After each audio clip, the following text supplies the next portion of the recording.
I'm Paola Balla. I'm a Wemba Wemba and Gundjitmara sovereign woman. I work as an artist and curator and academic. My first love and main passion is visual art, and my practice focuses on installation, photography and bush dyeing most recently. That's my newest practice that I'm really enjoying and learning more about, delving deeper into and sharing via installation works. The landscape behind me that is like the camping place, Kuka Lar, grandmother's country. So there's these beautiful little camp spots that we'd make with gum leaf boughs, or the elders would, as kids would help, with branches over the top. And it's a place that you rest under and take respite under. And so I wanted to recreate that without being literal. So instead of using the gum boughs and the gum leaves, I thought if I could transfer my bush dyeing practice of marking country into fabric to create that sense of a shelter, a respite, a healing place. I guess it's playing with the notion of what does a healing place look like and what can it feel like. I really started to think about my matriarchs and generationally, my grandmother, she really taught me how to see and feel country through art. And so I'm really grateful for that. So even though we lost her when she was only 64, some of her paintings remained. And so I decided to bring together one of her paintings and respond to that.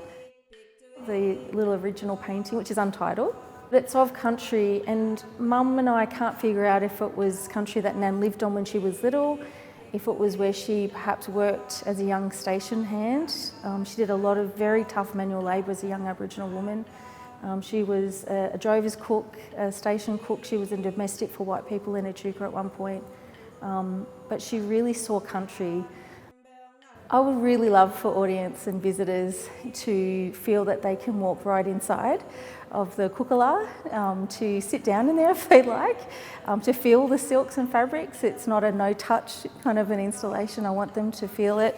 I'm wearing a piece of the silk, just like the ones that are in the work. So it's predominantly silk organza and some calico. And I want people to feel that they can touch it and smell it. It has the scent of the bush, so there's gum leaves, eucalypt, tea tree, lily pilly and bottle brush in this one, depending on the seasons of when I collected the plants in small batches and used them to do bush dyeing. It's held in there, so you can smell it, feel it, think, be quiet, have a chat if you need to, have a yarn with someone, sit down in there, take photographs of it.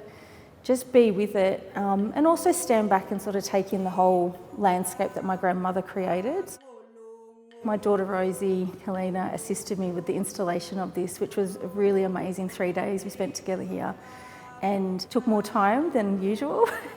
Took more time than I thought it would, but that's okay. It was about being present and being in the moment. So there were stories I was telling her too while we did that, because it's a practice I have to make in my house, in the kitchen. Especially during lockdown, everything became about being distilled at home. So the smell of the cloths boiling and steaming went through our whole house into every bedroom.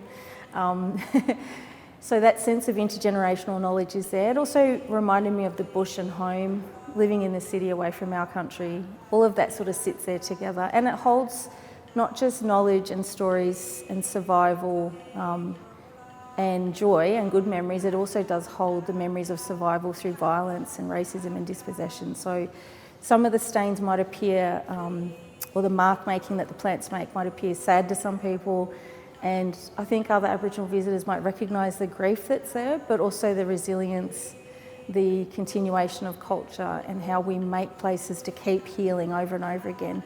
So it's all there together. It's not sort of separating anything out, it just sort of sits as one.